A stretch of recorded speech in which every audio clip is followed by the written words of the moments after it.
At 2:32 p.m. on the 27th of April 2011, the National Weather Service office in Peachtree City, Georgia, issued a tornado warning for Catoosa County.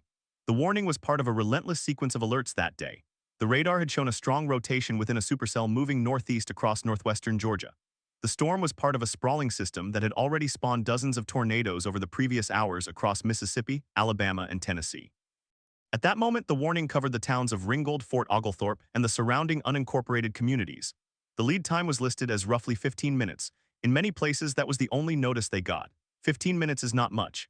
In the context of a regional catastrophe, 15 minutes can be the difference between sheltering and being caught in the open. The National Weather Service had been tracking this storm since it crossed into Georgia from Alabama earlier in the afternoon. The supercell was moving at around 50 miles per hour. It was feeding on extreme instability and wind shear, conditions that had been forecast days in advance. Meteorologists knew the day would be dangerous, but the scale of the outbreak was still unfolding. At 2:45 p.m., radar indicated a debris signature, a telltale sign that a tornado was on the ground. The warning was updated. The rotation tightened. The storm was passing over Catoosa County near the community of Graysville. A few minutes later, the tornado crossed Interstate 7. At that point, it was already an EF3. It would intensify further as it moved toward Ringgold. At 2:52 p.m., the tornado entered the southern part of Ringgold. It was now an EF4. The width of the damage path was estimated at half a mile. The color of the sky was not green or black. It was a muddy brown from the debris being lifted into the rotating column. Those who saw it later described it as a wall of dark haze, not a classic funnel. The tornado was rain-wrapped. That meant it was nearly invisible until it was on top of you. The warning sirens in Ringgold had sounded, but some residents later said they could not hear them over the rain and wind. Others reported that the sirens went silent before the tornado arrived. Whether from power loss or damage to the siren system, the exact cause was not immediately clear.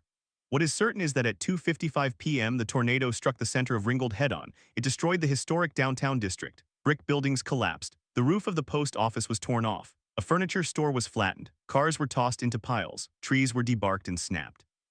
The damage was total along a narrow corridor. In less than 5 minutes, the tornado had carved a path of complete destruction. First responders began their work before the rain had stopped. The Catoosa County Emergency Management Agency activated its Emergency Operations Center. Fire departments from surrounding counties sent mutual aid. Ambulances converged on the area, but many roads were blocked by debris. The communication network was overwhelmed. Cell towers were destroyed. Radio frequencies were congested. The initial reports of casualties came in sporadically. 8 people died in Catoosa County that afternoon. More than 30 were injured. Some of the dead were in their homes. One victim was in a manufactured home that was picked up and thrown. Another was in a vehicle that was rolled. The bodies were not found immediately. It took search teams hours to clear the debris. By early evening, the scope of the loss was becoming clear. The tornado had been on the ground for 22 miles. It had crossed into Whitfield County and then into Tennessee before lifting. But the most concentrated damage was in Catoosa County, where the tornado was at its strongest. The community of Ringgold lost its downtown, its historic buildings, and several of its residents. What happened? The question seems straightforward, but the answer is layered. The immediate cause was meteorological, a powerful supercell thunderstorm with extreme rotation. That part is well understood. The broader cause was the 2011 super outbreak, one of the largest tornado outbreaks in recorded history. Over April 25th through April 28th, more than 360 tornadoes touched down across the southeastern United States. More than 300 people died. The Catoosa County tornado was one of over a dozen EF4 tornadoes in that outbreak. It was not the deadliest or the longest-lived, but it was a devastating blow to a small community. How could this have happened? The warning lead time was within the normal range. The National Weather Service had done its job. The problem was not the forecast. The problem was that when a tornado comes through a town at 50 miles per hour with an EF4 wind speed, a 15-minute warning is only useful if you have a safe place to go. In Catoosa County, many homes did not have basements. The geology of northern Georgia makes basements rare. The ground is rocky and tough to excavate. Most homes are built on slab foundations. The safest place is an interior room on the lowest floor. But during an EF4 tornado, an interior room may not be enough. The wind can pull the roof off and the walls can collapse. Investigators later studied the deaths and injuries in Catoosa County to understand how people could have been protected better. The findings were sobering. None of the 8 victims were in a storm shelter or a safe room. Most were in the path of the tornado with no physical barrier strong enough to withstand the winds. The fatality analysis also showed that several victims had no warning at all. They did not hear a siren. They did not have a weather radio. Their cell phones may have received a wireless emergency alert, but the system was not yet fully deployed in Tuesday. The alerts that did go out were often generic and did not specify the tornado threat. The question then becomes, who is responsible when the system fails? The National Weather Service provided the warning. The county had sirens. The media broadcast the storm coverage, yet 8 people died. The gap was not in detection, the gap was in reception. The warning existed, but it did not reach every person it needed to reach. That is a system's failure, and it is a failure that has been studied ever since. After the tornado, Catoosa County worked to improve its emergency communications. New sirens were installed. A community alert system was expanded. The county encouraged residents to sign up for text-based warnings. Safe room programs were discussed, though funding was limited. The state of Georgia began looking at its overall tornado preparedness after the 2011 outbreak, but the changes were incremental. The memory of the tornado faded for those who did not live through it. Why does this event still matter? The Catoosa County tornado is a case study in the limits of warning systems.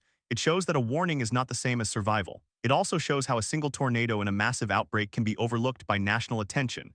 The news cameras focused on Tuscaloosa and Joplin in Ringgold. Ringgold was a smaller story, but for the people who lived there, it was everything. The rebuilding took years. Many businesses never reopened. The downtown was rebuilt slowly, storefront by storefront, with funds from federal disaster assistance and private donations. The scars in the landscape remain, and the question of whether another tornado could do the same damage is not hypothetical. It is a matter of time. In the years since, researchers have continued to study the 2011 super outbreak to understand why some communities had lower fatality rates than others.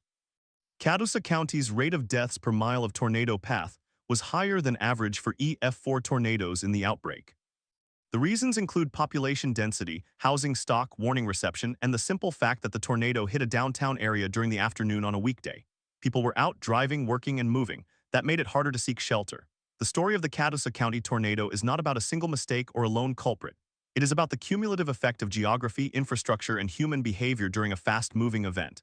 The meteorology was textbook.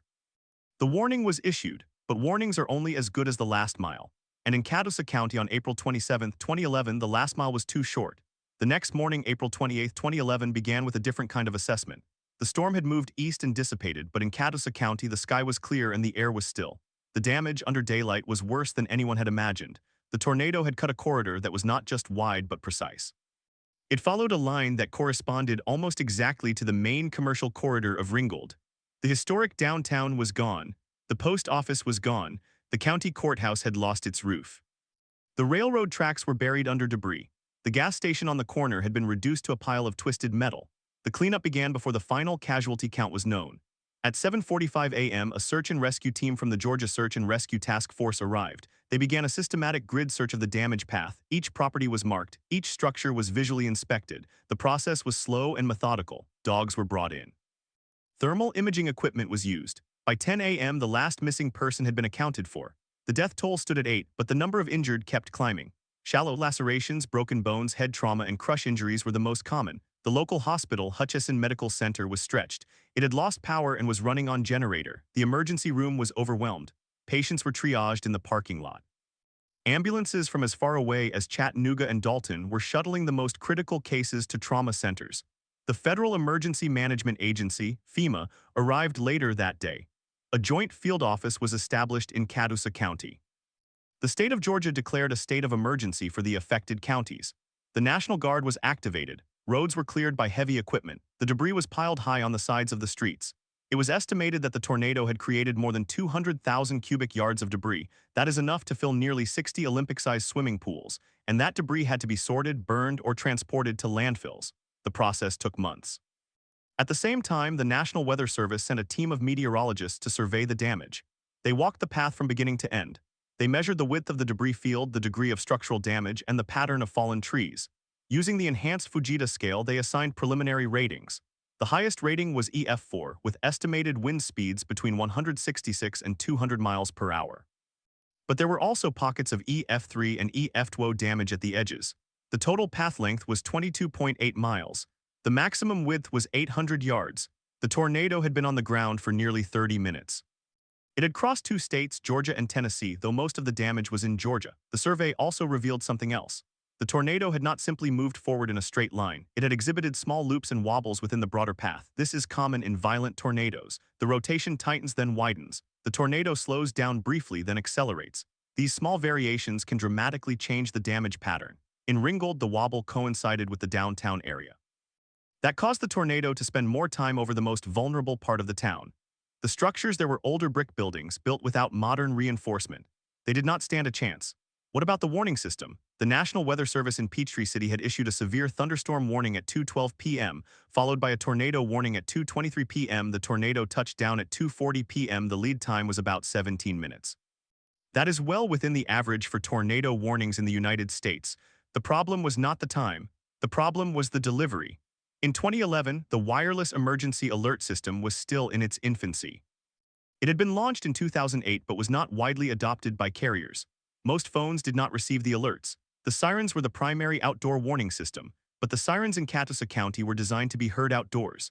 Inside a building with a television on and the rain pounding, the sound was muffled, and some sirens had failed. The county later determined that 2 of the 12 sirens in the tornado's path had stopped working before the tornado arrived. The exact cause was unclear, possibly lightning, possibly power surge, possibly mechanical failure, but the result was that some neighborhoods heard nothing. The survivors' accounts paint a picture of confusion. One woman who lived in a mobile home park north of Ringgold said she had no warning. She saw the tornado through her window. She grabbed her children and ran to the bathtub. The bathtub was the only thing that stayed in place. The rest of the home was swept away. She and her children survived with minor injuries. Her neighbor did not. The neighbor's home was lifted and thrown into a field.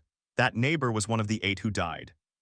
Another survivor, a truck driver on Interstate 75, saw the tornado cross the highway. He pulled over and lay flat in the cab of his truck. The tornado lifted the truck and rolled it 3 times. He survived with a broken collarbone. He later said he had heard the warning on his CB radio. That was the only warning he received. The question of how to improve warning penetration became a central focus of the post-disaster review. The county emergency management director in an interview later said that the siren system was outdated and underfunded. The county had not invested in modernizing it. The 2011 tornado forced that conversation. Within a year, Catoosa County installed new sirens, all with battery backups and cellular communication links. They also launched a text alert system called Nixle. The county encouraged all residents to sign up, but they also acknowledged that no system can reach everyone.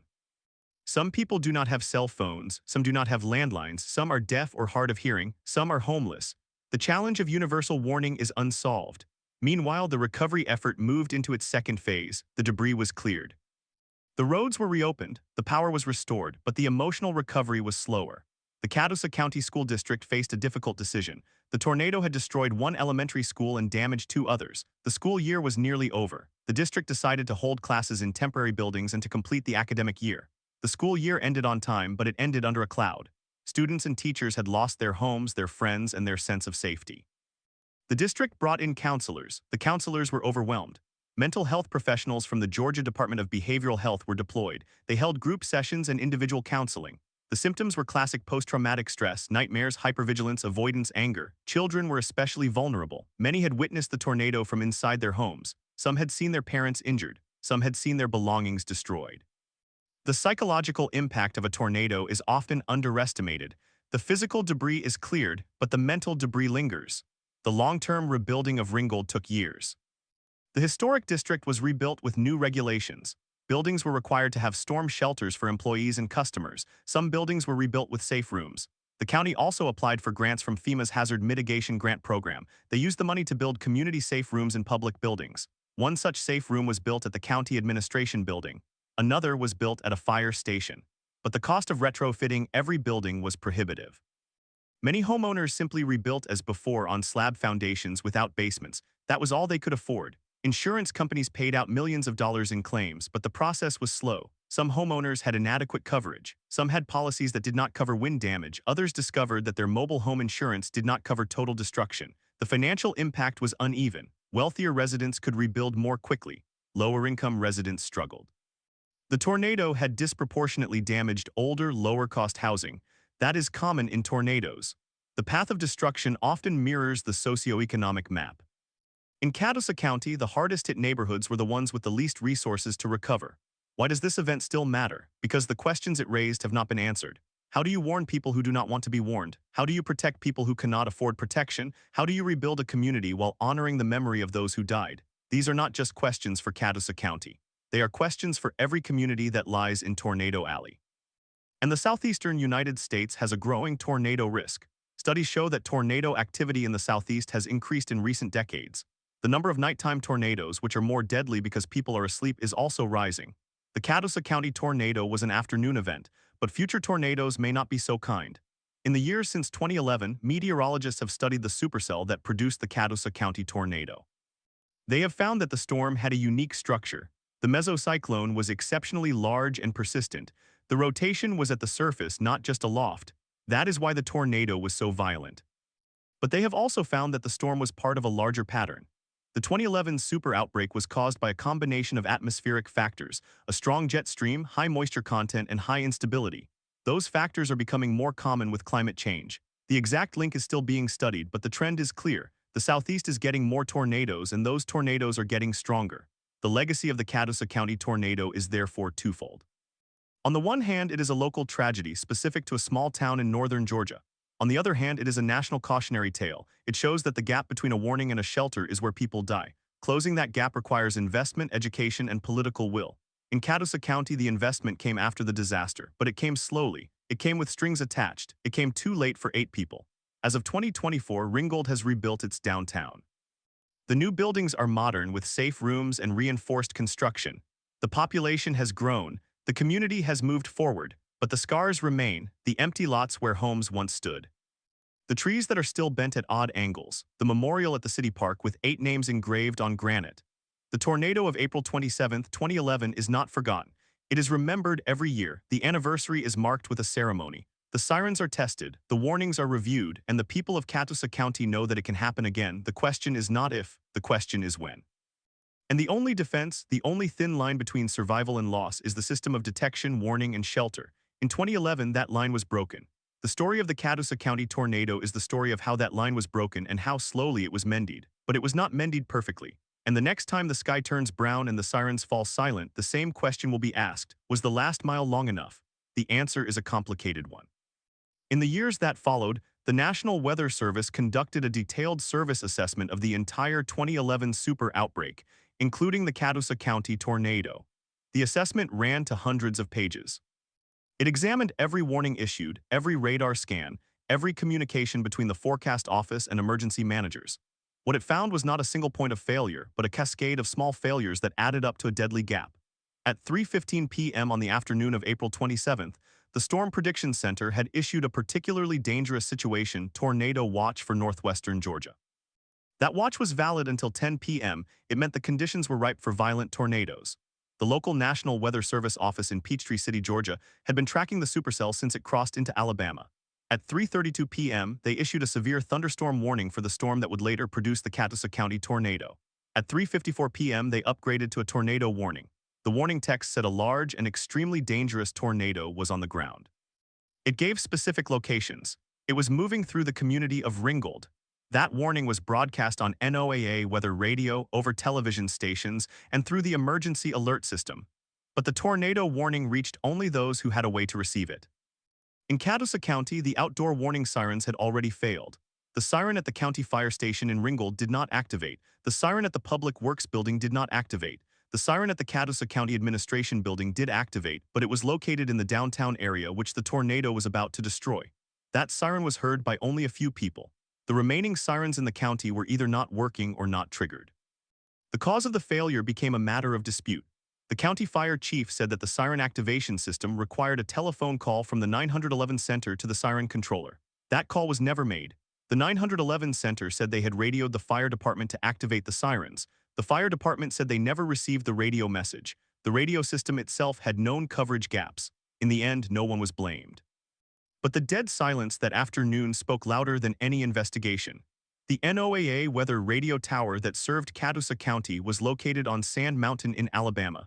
The transmitter broadcast the warning message, but the signal was weak in the valleys of Ringgold. Many residents had weather radios, but the radios did not receive the alert.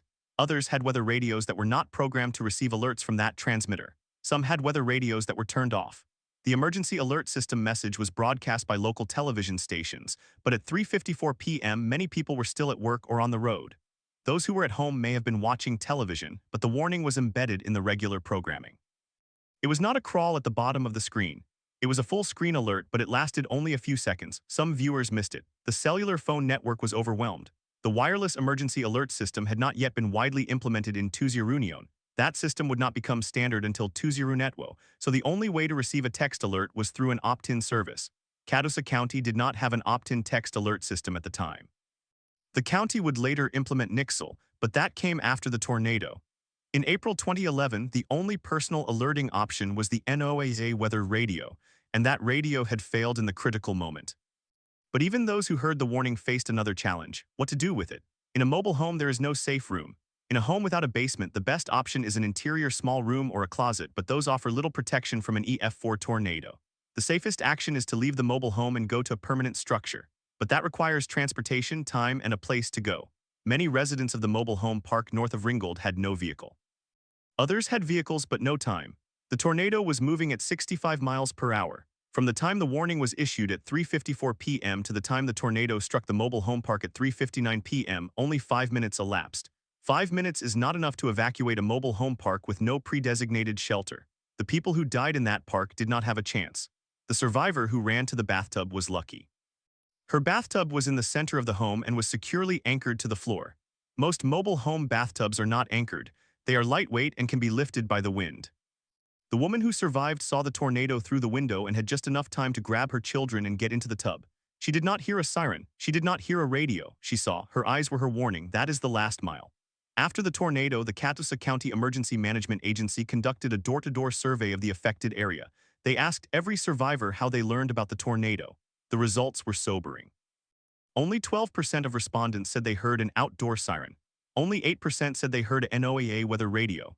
The majority said they saw the tornado or heard the roar. Some said they did not know a tornado was coming until they saw debris in the air. The survey also found that 40% of respondents had not taken any protective action because they did not believe the tornado was real. They thought the warning was a test. They thought the storm would pass. They had heard tornado warnings before and nothing had happened. That complacency is a well-documented phenomenon in severe weather. It is called the cry wolf effect, and it is deadly. The National Weather Service assessment recommended several changes. One was to improve the specificity of warning polygons. Instead of warning an entire county, the forecast office should issue warnings for smaller areas with clear boundaries. The Catoosa County warning covered the entire county, which is 211 square miles. The tornado path was only 1 mile wide.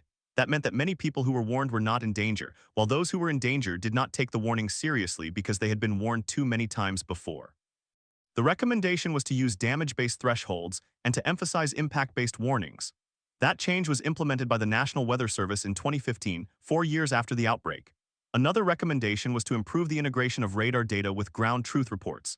The forecast office in Peachtree City had radar imagery showing a debris ball at 3:56 p.m., 2 minutes before the tornado entered Ringgold. That debris ball was a signature of a tornado on the ground. But the radar operator did not have a way to quickly confirm that signature with a spotter on the ground. The spotter network in Catoosa County had been disrupted by the earlier tornadoes in Alabama. Some spotters were not available, others were not in position. The recommendation was to develop automated debris detection algorithms. That was also implemented later, but the most difficult recommendation was the one that touched on human behavior. The National Weather Service assessment noted that the majority of the deaths occurred in mobile homes. It recommended that FEMA and state governments fund the construction of community-safe rooms in mobile home parks. It recommended that local governments adopt building codes that require new mobile home parks to have a shelter on site. It recommended that residents of mobile homes be educated about the need to evacuate to a hardened shelter when a tornado warning is issued. But these recommendations were not binding. They were suggestions, and they cost money. In the decade after the tornado, only a few mobile home parks in the Southeast built safe rooms. The funding was limited. The political will was limited. The problem of the mobile home death toll remains unsolved. In 2023, a study published in the journal Weather, Climate, and Society found that the death rate in tornadoes for mobile home residents is 4 times higher than for residents of site-built homes. The gap is widening. The people of Catoosa County know this. They live with it. The memorial in Ringgold Park lists 8 names. 4 of them were residents of mobile homes. Another 2 were in a house that had no basement. 1 was in a parked car. The 8th was a man who tried to ride out the storm in his workshop. He had built the workshop himself. He thought it was sturdy. It was not. The tornado of April 27, 2011 did not only take lives, it took a way of life. The historic downtown of Ringgold was a collection of brick buildings from the late 1800s. The tornado gutted them. The courthouse lost its roof. The old train depot was flattened. The city hall was damaged beyond repair. The reconstruction took years and cost tens of millions of dollars. The federal government provided assistance through FEMA, the Small Business Administration, and the Department of Housing and Urban Development. But the process was slow. Insurance claims were contested. Some businesses never reopened. The owner of the hardware store, which had been in his family for 3 generations, decided not to rebuild. He retired. The store remained an empty lot for 2 years. Eventually, a chain pharmacy built a new store on the site. It is not the same, yet the community did rebuild. The city council approved new zoning regulations that required all new construction in the historic district to include a safe room. The county applied for FEMA hazard mitigation grants and built 2 community safe rooms, one at the fire station and one at the county administration building. Those safe rooms can hold up to 200 people each. They have backup generators and emergency supplies. They are used for other purposes during non-emergency times, but they are always ready. On the anniversary of the tornado, the city holds a drill. The safe rooms are opened. Residents are invited to tour them. The goal is to remind people that the next tornado will come, but the next tornado has not come, not yet. The spring of 2012 was quiet. The spring of 2013 was quiet. Each year, the threat passes and the memory fades. New residents move into Ringgold. They build homes on slab foundations. They do not know what happened in Tuzi. They do not know about the 8 who died. They do not know about the siren that did not sound. The city council debates whether to maintain the safe rooms. They cost money to inspect and clean. Some council members argue that the money could be better spent on other priorities. The emergency management director, who was there in 2011, argues that the safe rooms are essential. He points to the National Weather Service assessment. He points to the memorial, but he is older now. He will retire soon, and when he goes, the institutional memory goes with him. This is the real story of the Catoosa County tornado. It is not only about what went wrong on April 27, 2011. It is about what happens in the years after. The warning system is rebuilt. The regulations are changed. The safe rooms are built, but the human factors are not fixed. The complacency returns. The funding dries up. The memory fades. And the next time a supercell rolls across the Georgia line on a warm April afternoon, the same questions will be asked. Will the sirens work? Will the weather radios receive the signal? Will the residents of the mobile home park get out in time? Will the last mile be long enough? The answer to that question came not from Catoosa County, but from a series of investigations that stretched over the next 5 years. The National Weather Service published its final service assessment in November 20. The document was 140 pages long. It contained timelines, radar loops, spotter logs, and survivor interviews. It also contained a list of recommendations that would reshape how tornado warnings were issued across the country, but recommendations are not mandates, and the gap between a recommendation and a change on the ground is measured not in months but in years, in some cases in lives. The first recommendation was to implement impact-based warnings. That phrase sounds technical, but the concept was simple.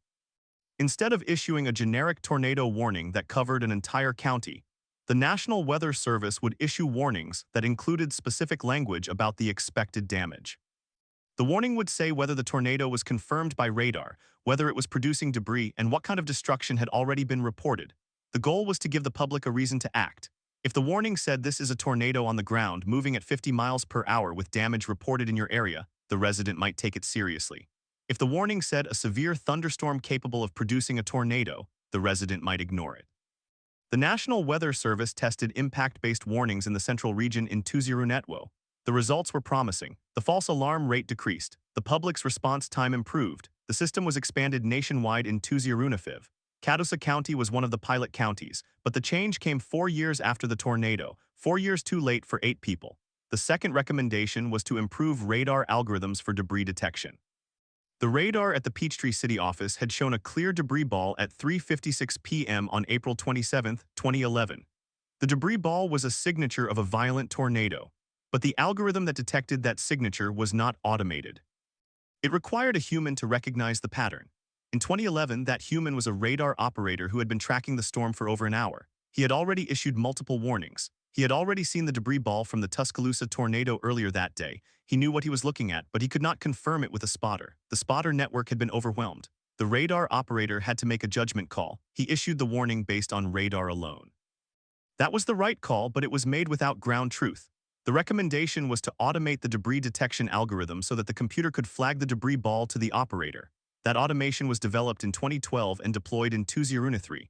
It is now standard on all NEXRAD radars. It would have helped in Catoosa County. It would have given the operator 1 more second of certainty. The third recommendation was about public education.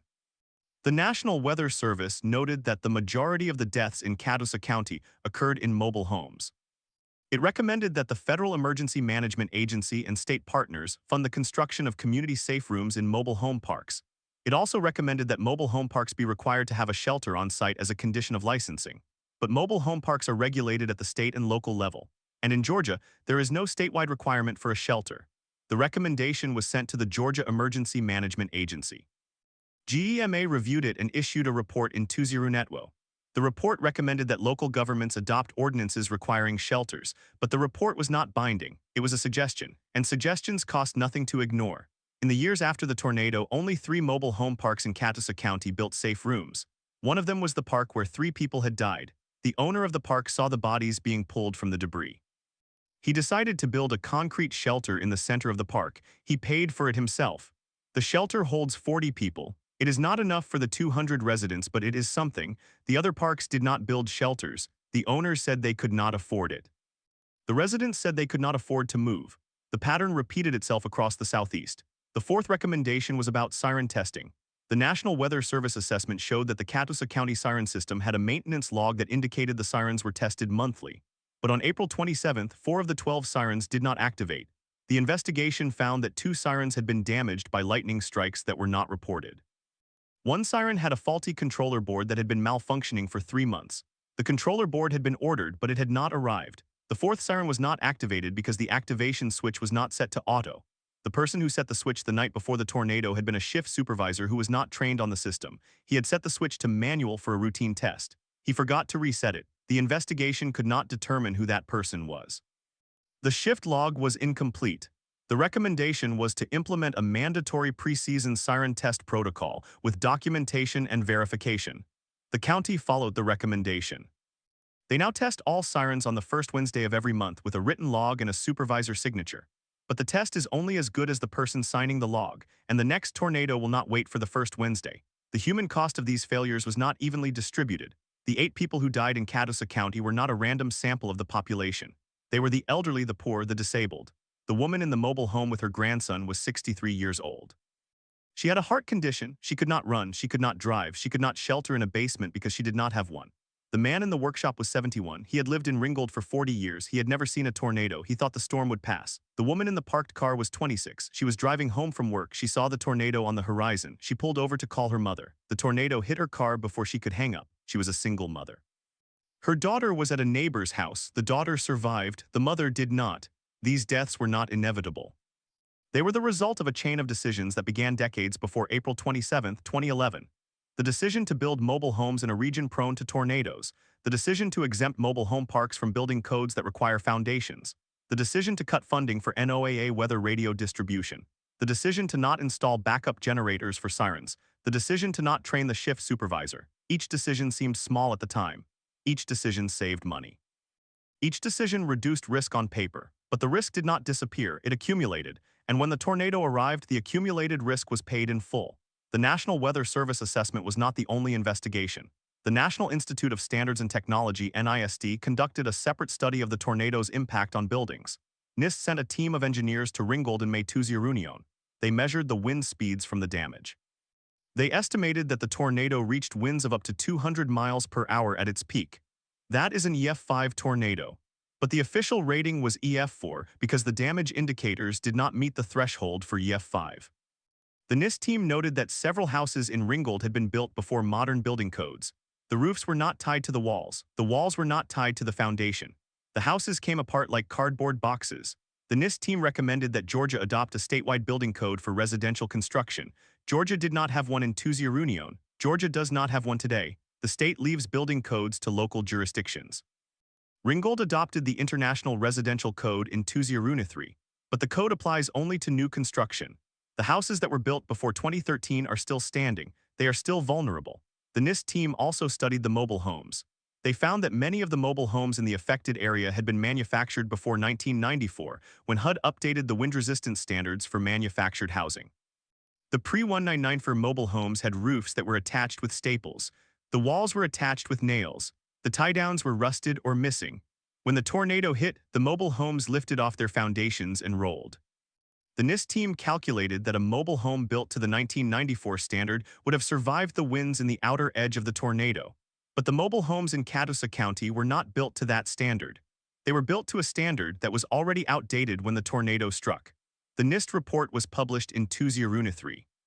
It included a recommendation that the U.S. Department of Housing and Urban Development update the wind resistance standards for manufactured housing to account for higher wind speeds in tornado-prone areas. HUD reviewed the recommendation. In 2015, HUD issued a proposed rule to increase the wind speed requirements. The rule was finalized in 2019. It requires new manufactured homes to withstand winds of up to 110 miles per hour in most of the country and up to 140 miles per hour in coastal areas. But the rule does not require retrofitting of existing homes, and the new standard still does not match the wind speeds of an EF4 or EF5 tornado. The standard is a compromise. It is better than nothing, but it is not enough. The people who lived in Catoosa County on April 27, 2011 did not know about these standards. They did not know about the NIST report or the HUD rule. They knew only what they saw. They saw the sky turn green, they saw the clouds lower, they saw the debris in the air, they heard the roar, and they had seconds to decide. Some of them decided to run. The man who lived on the hill behind the mobile home park ran to his neighbor's house. The neighbor had a basement. They survived. The woman who lived in the house with the crawl space ran to the creek. She lay down in the water. The tornado passed over her. She survived. The family who lived in the brick house on the corner ran to the interior bathroom. They huddled together. The roof came off, but the walls held. They survived. Others decided to stay. The man in the workshop stayed because he thought the walls were thick enough. They were not. The woman in the mobile home stayed because she thought the siren would tell her when to leave. It did not. The man in the car stayed because he thought he could outrun the tornado. He could not. The decisions were made in seconds. But the consequences were shaped by minutes and hours and years. The minutes between the warning and the impact, the hours between the tornado and the rescue, the years between the last tornado and the next one. In the decade after the tornado, Ringgold rebuilt. The downtown was reconstructed with federal and state funds. The train depot was rebuilt exactly as it was in 1890. The courthouse got a new roof. The city hall moved to a new building with a safe room in the basement. The safe room is used for storage most of the time, but it is marked with a sign. The sign says storm shelter. Every employee knows where it is. The mobile home park where 3 people died was sold in 2005. The new owner demolished the remaining damaged mobile homes and built a new park with concrete pads and tie-downs. He also built a community center with a safe room. The safe room is large enough for all residents. He funded it with a FEMA hazard mitigation grant. The grant paid for 75% of the cost. The owner paid the rest. He said it was worth it, but not everyone rebuilt. The family of the woman who died in the car left Ringgold. They moved to Florida. They did not want to be reminded. The family of the man who died in the workshop sold the property. The workshop was never rebuilt. The lot is now a parking lot. The family of the woman who died in the mobile home with her grandson stayed. They live in a house 2 streets away. They have a basement now. They installed it after the tornado. They said they would never live without a basement again. The questions that remain are not about the tornado itself. The tornado was a natural event. It was caused by a supercell thunderstorm that formed over a warm, moist air mass. The conditions were perfect. The tornado was inevitable. What was not inevitable was the death toll. The questions are about the systems that failed, the siren system that did not sound, the weather radio that did not reach the mobile home park, the warnings that were not believed, the safe rooms that did not exist, the building codes that did not apply, the public education that did not stick. The National Weather Service assessment answered some of these questions. The NIST report answered others. But the deeper question, the question of why people died, is not a technical question. It is a human question. It is about why a person hears a warning and does not act, why a family builds a house without a basement, why a community cuts funding for preparedness. Those questions cannot be answered by an investigation. They can only be answered by history, and history has a way of repeating itself. The spring of 2023 saw another tornado outbreak in the southeast. A supercell formed over northern Georgia on March 26. It produced an EF3 tornado that tracked through Catoosa County. The tornado touched down at 4:15 p.m., almost exactly 12 years after the 2011 tornado. The path was similar, the intensity was less, but the damage was still severe. The tornado destroyed a mobile home park that had been rebuilt after 2009. 3 people died. The county activated the sirens. The sirens worked. The NOAA weather radio broadcast the warning. The warning was accurate. The people in the mobile home park heard it. Some of them went to the community safe room. Others did not. The ones who did not died. The local news interviewed the emergency management director. He was the same man who had been there in 2009. He said the lessons had been learned. He said the system was better. He said the deaths were tragic but unavoidable. He did not say that the mobile home park still did not have a safe room. He did not say that the park had applied for a FEMA grant but had been denied. He did not say that the residents had not been educated about the need to evacuate to the community safe room in a neighboring park. He did not say that the community safe room was 3 blocks away and that some residents could not walk that far in the time they had. He did not say that the tornado was moving at 60 miles per hour. The same questions were asked. The same answers were given. The same pattern repeated. The Catoosa County tornado of 2011 is not a closed chapter. It is an open wound. The memorial in Ringgold Park lists 8 names, but the real cost is not measured in names. It is measured in the families that left, the businesses that closed, the trust that was broken. It is measured in the new residents who do not know about the tornado, the old residents who cannot forget, and the emergency managers who know that the next tornado will come and that they will try again. The last mile is not a distance. It is a state of mind. It is the gap between knowing and doing. It is the space between the siren and the shelter. It is the time between the warning and the decision. It is the moment when a person looks at the sky and asks, "Is this real?" And it is the moment when the answer comes too late. The tornado of April 27, 2011 did not only destroy homes, it destroyed the illusion that the system would protect everyone. The system cannot protect everyone. The system can only warn. The rest is up to the people who hear the warning, and some of them will not hear, some of them will not believe, some of them will not move, and some of them will die. That is the story of Catoosa County. It is the story of a tornado that was not the worst of the outbreak but was one of the most studied. It is the story of a community that rebuilt but did not fully learn. It is the story of a warning that was issued but not received. It is the story of a siren that did not sound and of a public that had stopped listening. The questions that remain are not technical. They are human, and they will not be answered by a report, a recommendation, or a rule. They will be answered only by the next tornado. On May 3, 2011, a team of engineers from the National Institute of Standards and Technology arrived in Ringgold. They carried cameras, measuring tapes, and clipboards. They had been dispatched to document the damage from the EF4 tornado that had struck 6 days earlier. Their mission was not to assign blame. It was to understand why some structures failed and others did not. They walked through the mobile home park where 3 people had died. They measured the distance between the tie-downs. They noted the gauge of the steel straps. They photographed the twisted frames. They counted the number of anchors that had pulled out of the ground. They found that the tie-downs were installed, but they were spaced too far apart. The straps were rusted. The anchors were insufficient. The mobile homes had been built to HUD code, but the code had not accounted for winds of 170 miles per hour. The team then examined the houses that survived.